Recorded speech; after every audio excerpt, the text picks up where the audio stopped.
Welcome all to our conversation about navigating caregiver burden and end-of-life choices with Dr. Jessica Zitter. It is a warm opportunity to welcome you to the Graham School. I'm Seth Green. I'm the dean here at the University of Chicago Graham School. And I will also virtually welcome you to our gorgeous campus, which is every bit this green and glorious at this time of year. And let me just say, for those of you who are not familiar with the Graham School, you should be. We are now nearly 135 years into trailblazing paths in lifelong learning because we are one of three founding divisions of the University of Chicago. Because when William Rainey Harper and John D. Rockefeller were imagining this great university, they wanted to create an extension so that individuals whose daily occupations would not allow them to participate fully in the life of the mind as traditional college students could still be part of the intellectual atmosphere. And we continue that mission today by making sure that we extend the assets of the university and the culture of intellectualism that the university promotes across the world. And let me just mention to those of you who want to continue your journey with us alongside our courses, we have many great events that are public and available to all coming up. Next month, we'll have a triple header. We'll have a conversation with Dana Suskind about AI and how to think about childhood and raising children or grandchildren in the context of a artificially intelligent world. We'll then turn back to some themes that I'm sure we'll dive into today around rediscovering midlife with Allison Aubrey, who is an NPR correspondent who focuses on healthy aging. And then at the end of the month, we'll have a conversation with Linda Grattan that I'm sure will tie to today's conversation around living a 100-year life. But the reason you are all here and in this virtual room is because you are going to be learning from Jessica Zitter. And so let me spotlight Jessica here. Jessica is a physician, writer, documentary filmmaker, and founder of Real Medicine Media, a nonprofit devoted to using story to transform and humanize medical culture. She was featured in the Oscar and Emmy nominated Netflix documentary Extremis and later directed Caregiver, a love story, and The Chaplain and the Doctor, which came out recently in 2025. Her book, Extreme Measures, Finding a Better Path to the End of Life, describes her evolution from a doctor focused on extending life at all costs to one more patient-centered and humanistic. Recently, she was named one of Next Avenue's influencers in aging. She practices the unusual combination of critical care and palliative care in Oakland, California. And so thank you so much for being with us. And let me get started by talking a little bit about you, Jessica. You began your career as a physician and then expanded into writing and filmmaking, exploring end-of-life care. And I'm curious if you could talk a little bit about why you thought storytelling could help illuminate in a way that clinical practice alone could not. And what were you hoping to tell as you began that storytelling part of your platform? For me, since I was a little girl, I would write in my journal to sort of express myself and to process the feelings that I was having. And, going into medicine and being a doctor can be, and I think should be, evocative of many feelings. And it was very emotional, and I felt my emotions kind of stopped up and causing a lot of distress. And so early on in my career, I started writing again, and I would just write stories for myself, didn't even share them with people, and then eventually shared them with my husband, Mark, who said, there's something here, there's something good here. And it evolved into eventually storytelling for others, but it really started out as a processing of my own experiences. And what were you hoping to tell in those stories? Like, I know some of it was concerns about the culture of medicine. Can you talk a little bit about what you were noticing before you had come to your full journey to today? But what was kind of the concern or question that was creating doubts in your mind that you wanted to begin to journal and document? For me, I think, and it's sort of the themes of my films and my book really kind of show this general interest in a lack of communication, a lack of caring, a sort of a desire to stay distant from our patients, a desire to keep ourselves safe from the incredible emotions, the fear of uncertainty, the fear of shame, the fear of being, found out as an imposter, all of these things which impact medical culture seriously. And so as I was going along early on in my career, I was just noticing a lot of these experiences and they didn't feel good. And I think a big part in addition to those communication elements was that I felt like there was an injustice happening in healthcare, that there were so many things that I, as an ICU doctor, knew about my patients that I was not telling them, and that they were making decisions without fair information, fair access to information. And that just felt completely wrong and not in line with my values. Well, so you now practice palliative care and you practice critical care, and that's a rare combination. Can you talk a little bit about why it's rare, which may be obvious to people that, immediately you say, well, the goal of critical care is to save someone, right? And extend their life. But why it's uncommon, but then also talk about, how you decided that they could potentially be together in a way that was holistic. I didn't really decide that they could be together. I sort of happened that they had to be together for me. Yeah. I really found the palliative care movement early on in my career before it was an official subspecialty. It became an official subspecialty in the United States in 2008. I found the palliative care movement kind of by chance and by luck, because I worked at University Hospital in Newark, New Jersey, and that was one of four hospitals whose ICU won a grant to bring palliative care techniques and values into the intensive care unit. And at first I was so annoyed. Like, I'm the ICU doctor. I'm the one whose license is on the line. Don't tell me how to talk to my patients or what I missed.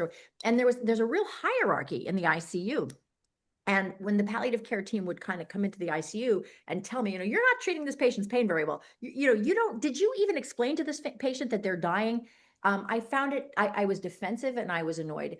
And what happened was that over time, they wore me down. And I started to understand how critically important these principles were, and that we had completely ignored them and we didn't even value them. We weren't trained to value those kinds of things.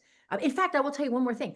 We were trained to devalue those things. We were trained to be the supreme knowers of everything, the people who could judge, come into a room and know exactly what was going on. And that really distances you humanistically from your patients. And that just didn't feel right.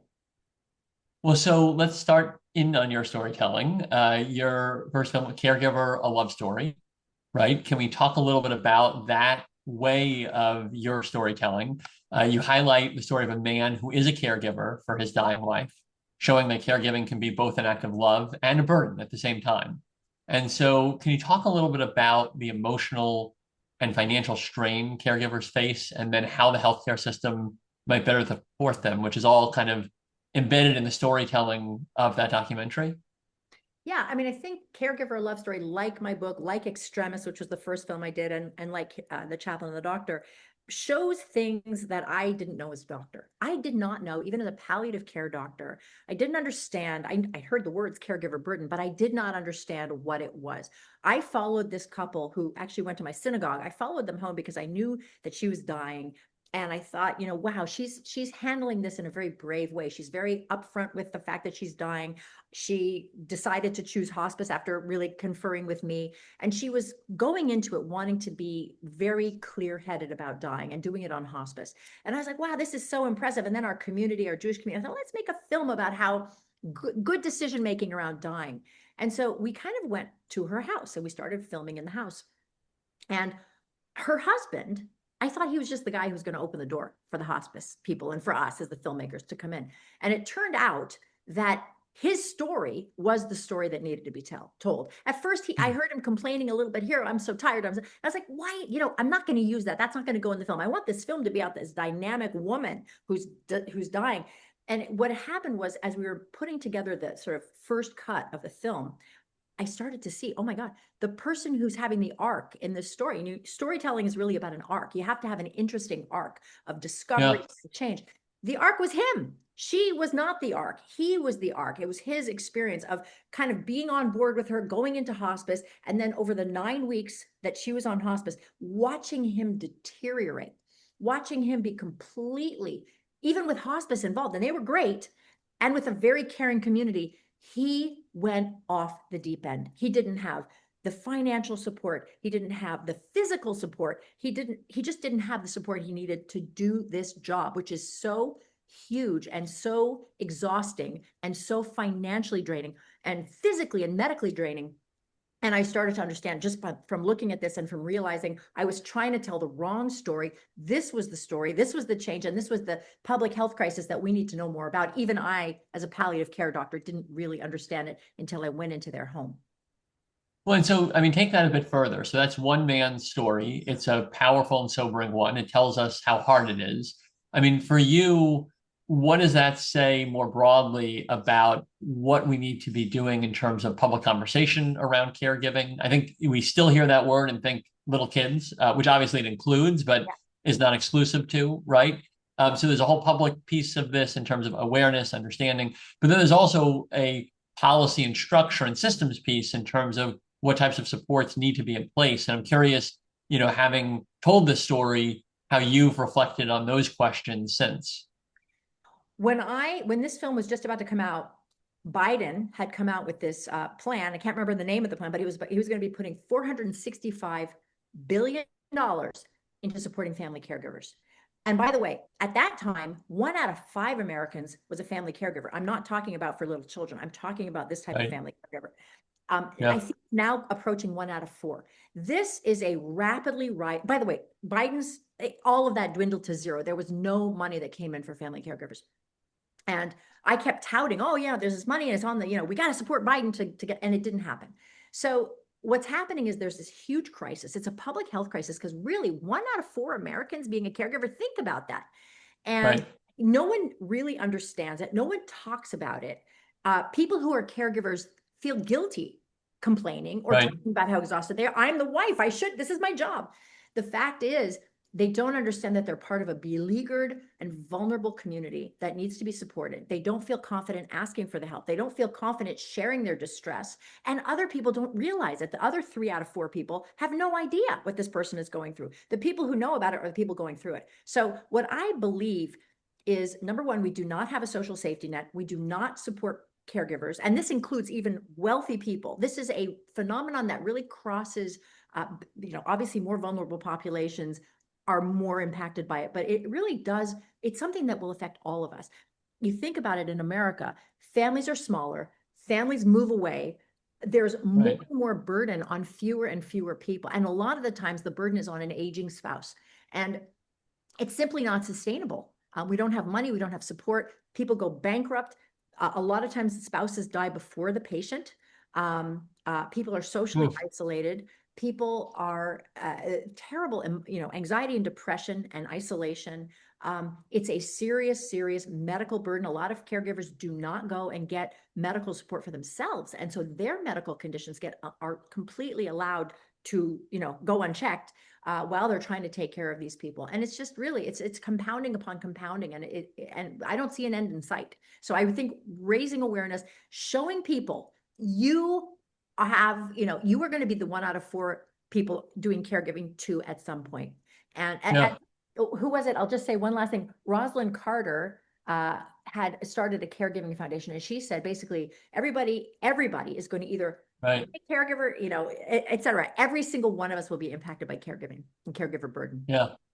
Well, I'll just mention that this winter, we're actually going to have our first course as a school on caregiving, and it will be set up with small group discussions where people can kind of compare notes with each other. And it'll be taught by a gerontologist who you may know out in California, Carrie Burnite, who's one of the leaders in the kind of healthy aging movement, but has identified that as one of the biggest challenges for healthy aging, that the burden of caregiving, particularly when you're not ready, overwhelms so much else that happens in the healthy aging sphere, especially in her view for women, many of whom are even more responsible for that caregiving. There's the spouse side, which could be, I guess, either.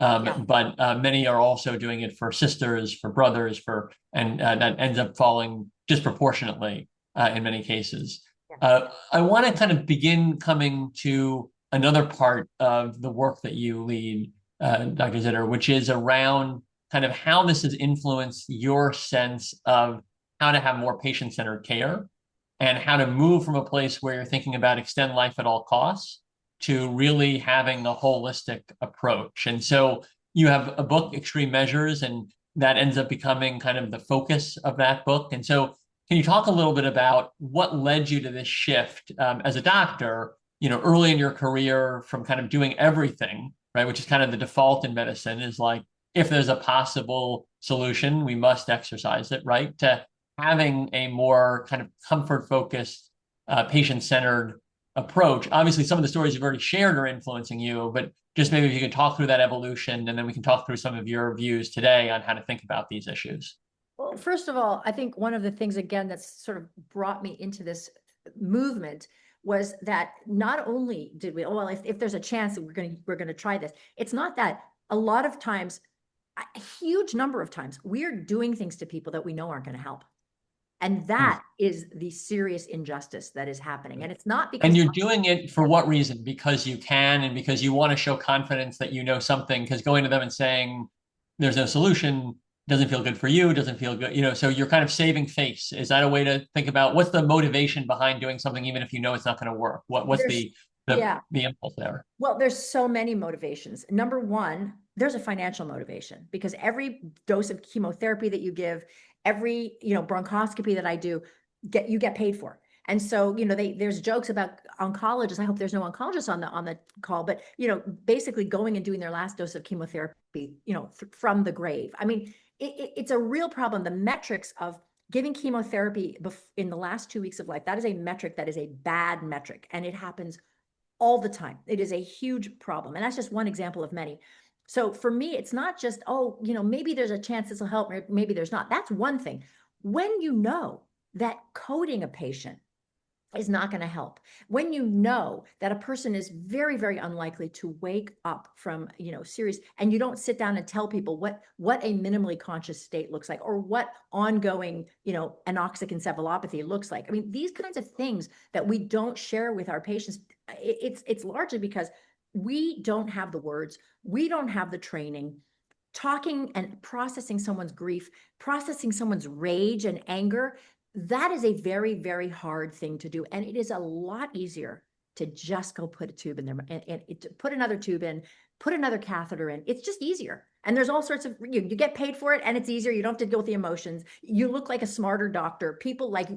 Patients also want you to do that. So this is a whole mixture of reasons why it siphons onto what I call the end of life conveyor belt, where you are just taking a body and treating it like it's on a conveyor belt to nowhere. And I'll say one more thing. We've got a serious problem of something called chronic critical illness, which is rising all the time. At the time that I looked this up, and I suspect it's more now, there were at any given time between 200 and 400,000 Americans living on ventilators in ventilator facilities. I can almost guarantee you that none of those people would have wanted that type of an ending, and it happens all the time. And that's the problem. If we're not prepared, we go down that conveyor belt, and once you get on that conveyor belt, it's extremely hard to get off of it, because if you've had a trach put in, you've had that operation, nobody's going to say, okay, you take it out now. It's like you get in and Right. you can't get out. Well, so let's talk about your work, because I mean, what you've tried to do is kind of slow down, see the whole person, and you call it humanizing medicine. So what does that mean to you in practice? And maybe can you give us some examples of how you've approached that where you haven't taken the, you know, all-in approach from the perspective of intervention, but you've done what you think is, all in for the patient, so to speak. Well, here's the thing. Patient-centered care, which is at the center of everything that I try to do, does not mean that you're doing less. It does not mean that you're doing more. It means that you're doing what an informed patient wants you to do. And so Right. there are a lot of situations where I am the most aggressive person. I'm on the palliative care team, but I'm coming in and I say, you got to do this. You got to do that surgery. You got to put that person on the ventilator based on their stated preferences and values. And so it's not about more or less life prolonging treatments. It's about what's right for that patient. It's about Yeah. informed consent. And that is what my version of palliative care is. It's not about just, oh, let's just focus on comfort. It's about, let's talk about all the different options, and let's not just default to the end of life conveyor belt. Let's talk about your values. Let's talk about your prognosis. Let's talk about what's likely to happen. What we believe as the experts is likely to happen. I want to be honest with you and tell you what I'm concerned about. And then let's come together and make a plan of care that really works for you. And I mean, you talk about informed consent. Can I ask the obvious question? I mean, if people are in a place where they're not fully conscious, or they're not able to participate fully from a, mental agility perspective, how do you think about what fully informed consent looks like in those contexts? Very important question, because most of the patients in the ICU can't make decisions on their own. And what we have is essentially something called substituted decision making, which means that someone else has to take over and take care. The vast majority of people haven't identified a person to be their substituted decision maker or their, surrogate.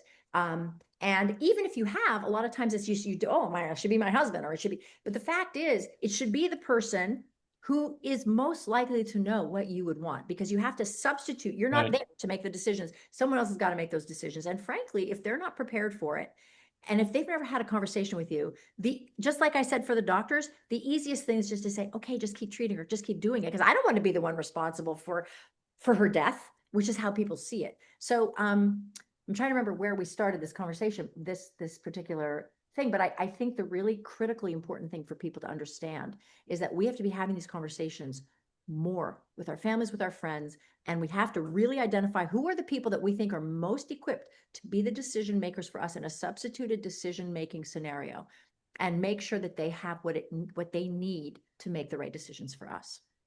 Well, so you mentioned earlier, one of the reasons that people may put the ventilator in, right, is because they don't have the vocabulary. The conversation can be really hard. Can you talk a little bit about your principles or lessons about how to have these hard conversations?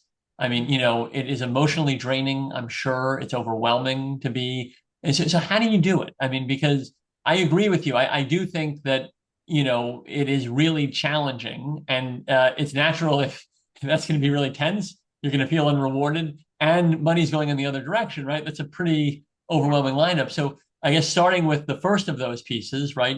Having that conversation successfully, not meaning that it's not emotional, but that it's possible even. How do you do it? What have you learned about having these conversations over time? And are they as hard as you expect them to be? Or when you tell people the truth, does it end up working better than you expected in most cases? Yeah, no, great questions. Well, first of all, there's two types of conversations. There's conversations within families, and then there's conversations Right. with health, doctors and their patients and families. I think you're asking me more about the latter. Yeah, I'm asking you about the conversation between you as a clinician As a and the clinician, family. Although certainly if you have ideas on the family I conversation will. side, we welcome them as well. Oh, very important too. But let's talk first about the issue of being a physician and speaking with patients and families. First of all, it's really another skill.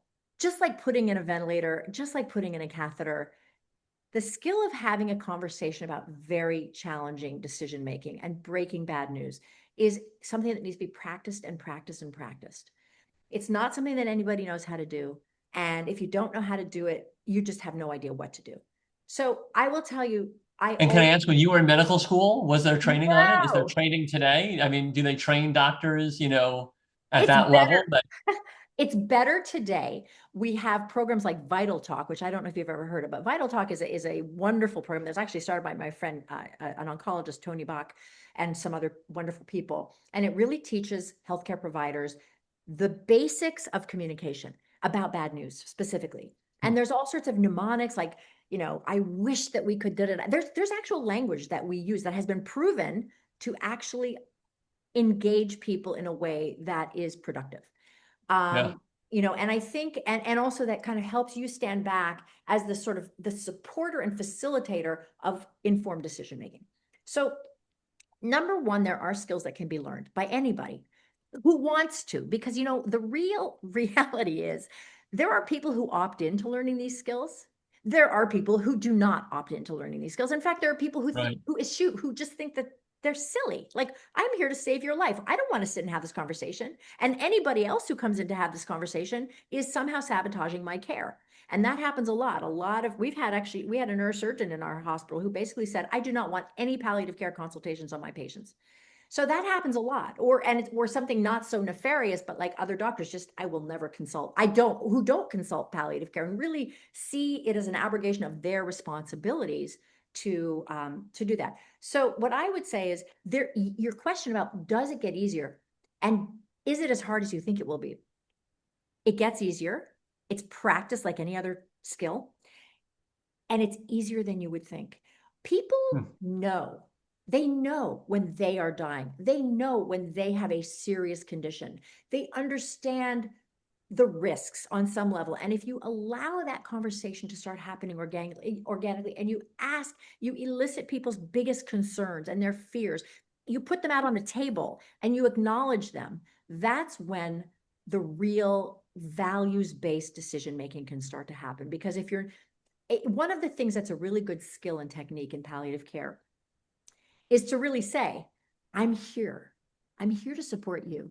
I want the best care for you, and I want you to choose that care. And I'm here just to support you. I'm here to get the information from the other doctors and the consultants, to pull it all together so that we can sit together and help you make a decision. People don't want you to say, you need to make a decision. They want you to make it with Right. us. We are there to support you. We're the doctors. You don't know. You're a patient. You don't know, understand medical situations. We want to support you to understand it so that you can make decisions. And really kind of using words like, I'm here with you. I wish things were different. We can all hope together. Really builds trust and makes people start to come into that conversation in a more honest way. So there's many, many skills that we can do. And yes, it's easier than you think because people want honesty. They do want. Now, I will say one last thing. Yeah. And I'm fascinated by this, and I'm almost like, this is in my next film. I think in this era right now, that's actually relatively recent. I'm talking 3 years, maybe 4 years of new targeted chemotherapies. Many of us have seen, physicians and non-physicians, somebody who had one of the dreaded cancers, the pancreatic cancer that's metastasized, the ovarian cancer that's metastasized. Those are things that used to be like a 6-month death sentence. They no Yeah. longer are for everybody. We are accumulating more and more cases, more and more patients that I know, friends of mine, who have been living in limbo with things that would have, 5 years ago, Right. 10 Would have years killed ago, them. killed them. And so I Yeah. think Yeah. that we've started to become a little bit less like, oh, I don't really know. Maybe trying this is a good idea. I don't know. And I think it's taken a lot of the uncertainty that we've always known is there and made it even worse in some ways. And I'm not saying that's a bad thing. Right. Look, we want all these Right. It's a good thing, right? But it yeah, complicates the question it and does. you don't know what the future holds. And yeah, I mean, I have 2 people in my family that, thank God, did Yeah. have that outcome after thinking they had a death sentence and Oh, are living actually quite positive lives and quite yes. productive lives. And it's Yes. shocking. And, I know. they were Shocking. in experimental studies that just, it turned out that the experiment was successful. So I Yes. do Yeah. think those are out there now in a different way. Yes. That's very positive, but it also means that it's harder to give people certainty on the answer because even if theirs maybe doesn't yet have a clear answer, the Yeah. breakthroughs in medicine mean there really is now a wild card possibility. And so, Yeah. does that intervention actually create a bridge that goes somewhere instead of what maybe a decade or two ago was a bridge to nowhere, right? And Oh, so I could see oh, how that's challenging. And it actually brings me to another question that I wanted to get to. I mean, you talked about how this is about values. It's also about teamwork, right? You're working with others alongside the family, yeah. alongside potentially other people in their lives. And one of those could be someone who represents their faith.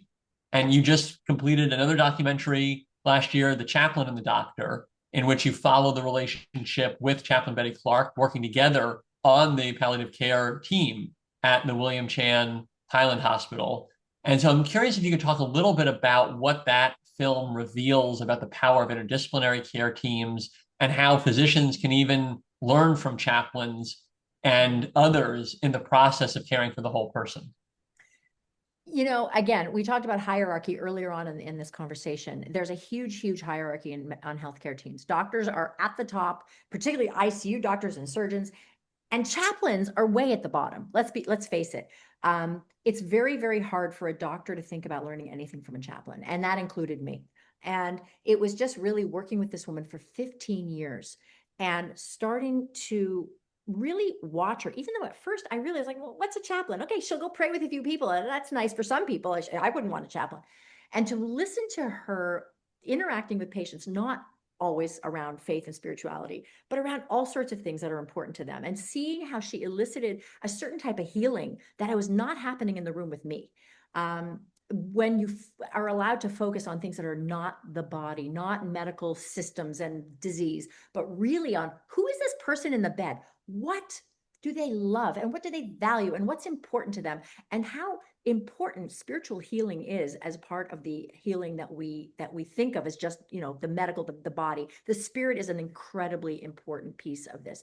And so just watching Betty for 15 years of us working together eventually wore me down to understanding that I was not the most important person in the room. In fact, a lot of the time she was much more important. In fact, I would venture to say most of the time.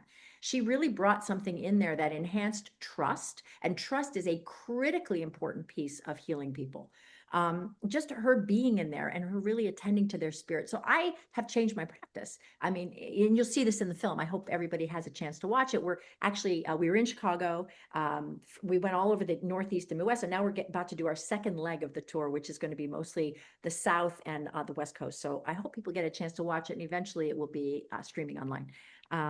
But it's really important that we have an interprofessional respect and that we work together, because it brings such a different dimension to the care of patients. And we haven't been doing that. We don't do a good enough job at that. And I think hopefully that this film will enhance and inspire that. Well, so a related question is in the chat, so I want to come to it now, and it relates to this whole person, and the whole care team interdisciplinarily. They ask, how do death doulas fit in now and in the future? And how have you potentially partnered with them Oh, or engaged with them in these processes? death doulas are, to me, the hidden like puzzle piece here. I think we've sort of got a sense of what a birth doula is, and I personally believe that it bringing a person who's experienced with a certain process that happens and repeats every single day. People are born every day. People die every day. A person who is in the presence of death and is experienced at that can take a situation where someone's dying and everybody's terrified and afraid, and the patients and the family, and really bring the temperature down. And frankly, not just for the patient family, but for the healthcare team, and bring the Right. temperature down, have a sense of calm. And that just, you can imagine how much more, why do we meditate all the time? Because it actually, I mean, I wish I did more.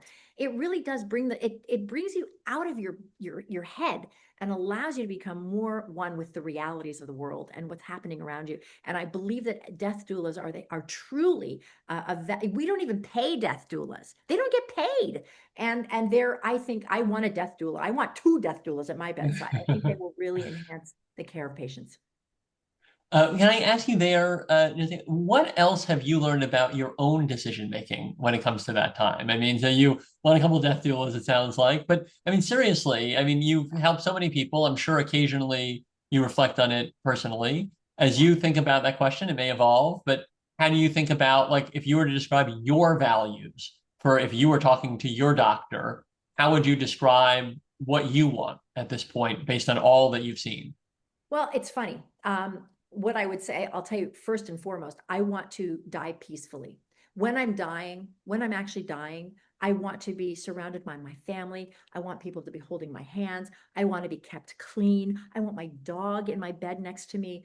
There are many things I know that I want, and I know how I don't want to die. I do not want to die on a ventilator in a long-term acute care facility. That is a terrible, terrible thing for me. My family knows all of that. I'm very relieved that my daughter is not only is a medical student, but is also very, very well versed. She actually said in she writes actually a lot, and she's just saying, I remember as a kid, saying, can we talk about something besides death at our dinner table? So my children kind of have basic understanding, but my daughter, being a medical student, is going to sort of have that extra level, an extra layer of understanding the realistic approach to prognosis, diagnosis, and she'll know, because she's a trained doctor, sort of the basic medical piece. I feel bad for people who don't have that in their families, which is most people, because this is very complicated stuff. And when I tried to write my advanced directive years ago, and you see that if you read my book, I actually ended up having a lot of trouble and not doing it, because there's so many. I was right. Well, if this happens, and if that happens, and if this, and it's like at a certain point, you just can't account for every possible thing that could happen, and you have to have a Yeah. general sense of principles of what you care about. Well, so we have a question here for people older than 85. They've heard that resuscitation is unlikely to succeed. And even if it does, life after resuscitation is poor. Do you have advice on that count? I would say that that's true. Those are the data. I think a lot of this is personal preference. For example, Chaplain Betty Clark, who I work with, and we talk about this all the time, refuses. She would never want to be resuscitated. And she's this, walking around, she's 80, 81. And I'm like, but what if you get a urosepsis? What if you have some pneumonia and we can get you right back to where you were? And she says, can you guarantee it? I say, no, can't guarantee anything. She says, I don't want it.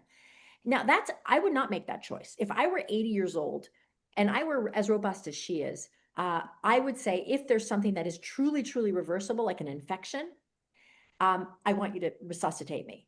She doesn't. Some 92-year-olds would want to be resuscitated, and even if there was a chance that they wouldn't, cognitively be where they were. And some people would say absolutely not. It's very, very personal. I think it's true that if you're 92 years old and you have to be resuscitated, the likelihood of you going back to your life is very low. So it depends. Some people are okay with a life where they can sit out in the sunshine in a wheelchair and experience the sun and experience people being around them who maybe they don't have the same cognitive relationship, but if they think that they're going to have some ability to relate to people, that would be enough. So again, that's why this is such a values-driven decision making. It has to be about who are you, what are you willing to do, and how are you willing to live? Well, so there's a question here from Joan. Are there templates that you include in order to help people to figure out what they should even request? Many people don't know, you just gave a list of things that you would ask for and that your family may know.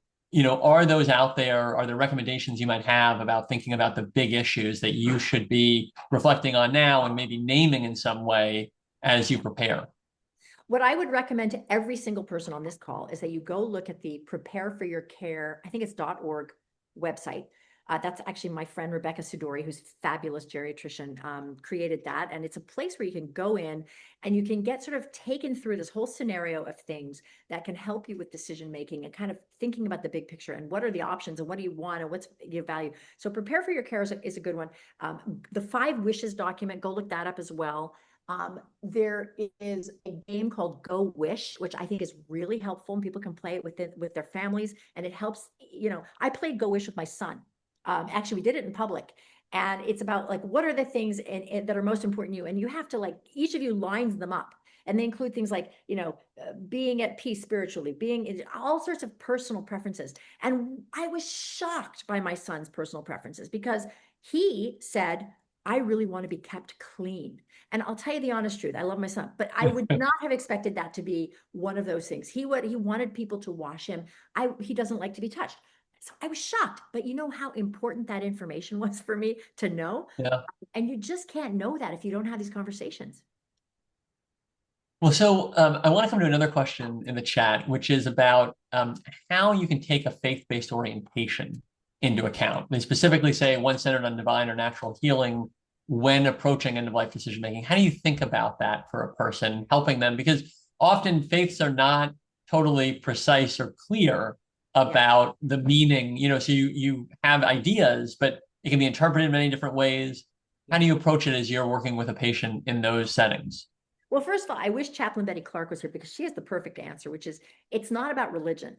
It's about spirituality. And spirituality isn't really about a faith. For some people, their spirituality is based on a religion.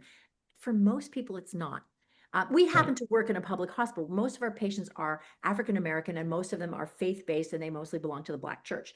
Okay, that's a particular type of person, and Betty is from that world too, so she can quickly suss out if that's what's important for a person. But if you go to, a New York hospital and you have Hispanic, Black, Jewish, all sorts of people, you don't know what a person's spiritual needs are. A lot of times Betty will walk in and say, someone's like, I'm not spiritual. I don't believe in God. She says, oh, I don't either. And she does. She'll say, the point is, this isn't about religion. It sometimes becomes about religion, but you have to ask people and really figure out what is it that brings you joy? What is it that brings you comfort? And that's what a really good chaplain does. Or Well, so there's a question here, and I'll read it directly because I think it's really important not to be indelicate, but so far it is about what the patient wants, whatever the cost, especially at end of life for the very elderly. Can the system really support those costs? And do they make sense given other healthcare priorities? So can you talk a little about, okay, there's the patient, you're trying to be very patient-centered, that's compelling. But then there's the question, even if the patient wants, huge amounts of care that are unlikely to succeed, or they want to keep going even if that puts a huge burden on everyone around them 24/7. Like, how do you think about those pieces? How should the people around them think about it? I mean, everyone would feel horrible trading off their freedom for someone else's end of life, but at some point, it probably is unclear. And if the person has dementia or other things, it may be very hard for them to make that. So, how do you think about that navigation and balancing act that is so hard for so many families? It's not just hard for families, it's hard for the healthcare teams as well. Yes, yeah. This is the crux of it all, because you have you have to read my book because I talk about this ad nauseum, case after case after case. This is such a common problem. It's a problem because so many people are so desperate, and the communication and the trust is so bad between them and their healthcare teams that the default is just say, well, do everything, save me. I mean, there's no sense of like, this team has my back. This team cares about me as a person. And if you haven't invested that, then you do see defaulting towards just do everything because people aren't trusting you to take care of them. What we find in the palliative care literature is that when you have relationships, you build a deep and trusting relationship with a family and a patient, the level of technology and cost goes way down. In fact, these data are the reason that the palliative care movement was able to get a foothold, because everything's about money in our healthcare system, and people understood, and people, hospital administrators, insurance companies, they understand that it saves money to have palliative care involved, that to have communications, end of life conversations. That's why they started paying, although a pittance, but they did start paying for a half an hour conversation with your doctor about end of life choices. It's completely inadequate, but that is how the palliative care movement got a foothold in this medical environment. We have a question here from Jet. How do you recommend dealing with a patient on a feeding tube and incapable of expressing her wishes? And it may come back to that idea of a substitute, in the most proximate way, but maybe you could just talk about that example specifically. It's very hard because, first of all, a lot of times feeding tubes cause more problems than they help. We think of it as, well, we got to feed the patient, right? And if they're not able to take it by mouth, we have to put it, even if it's causing aspiration pneumonias, which is a very common thing, by the way, in dementia. One of the first things that goes is the ability to swallow. And a lot of patients with dementia end up dying because of aspiration pneumonias in the intensive care unit on ventilators. It's a very common thing. And a lot of that has been shown to be exacerbated by putting in a feeding tube. And so when you think about somebody who's sort of no longer able to process things by mouth safely, and you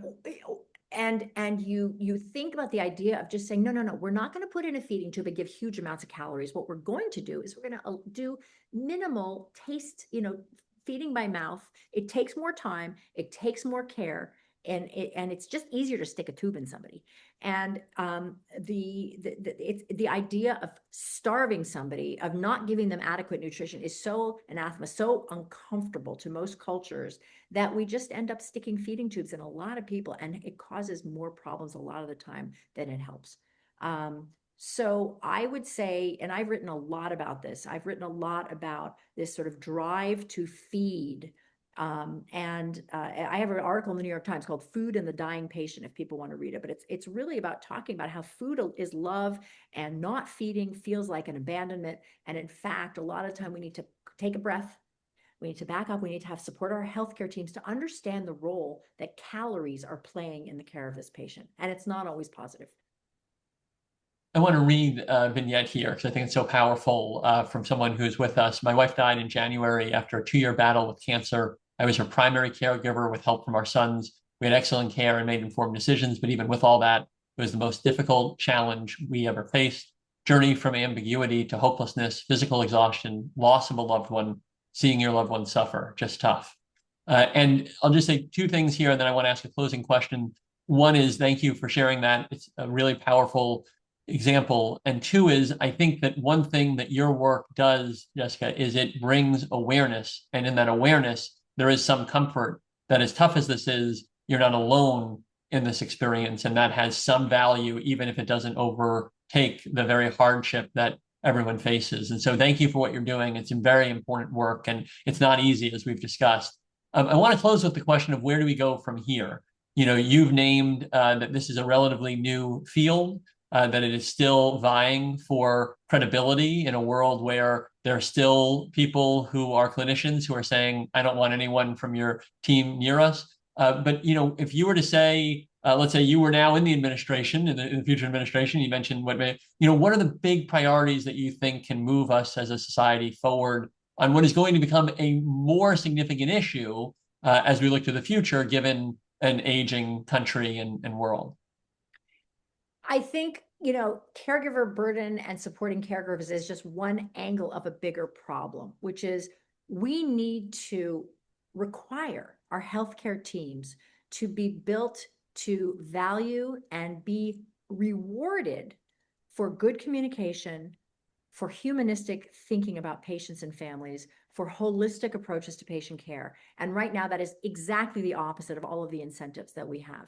I mean, more specifically, we need to support caregivers. We need to get more of a safety net for caregivers. It's just absolutely the amount of work that is unpaid that caregivers are doing in this country is billions and billions and billions of dollars. And we're going to exhaust our entire human capital in this country if we don't support caregivers.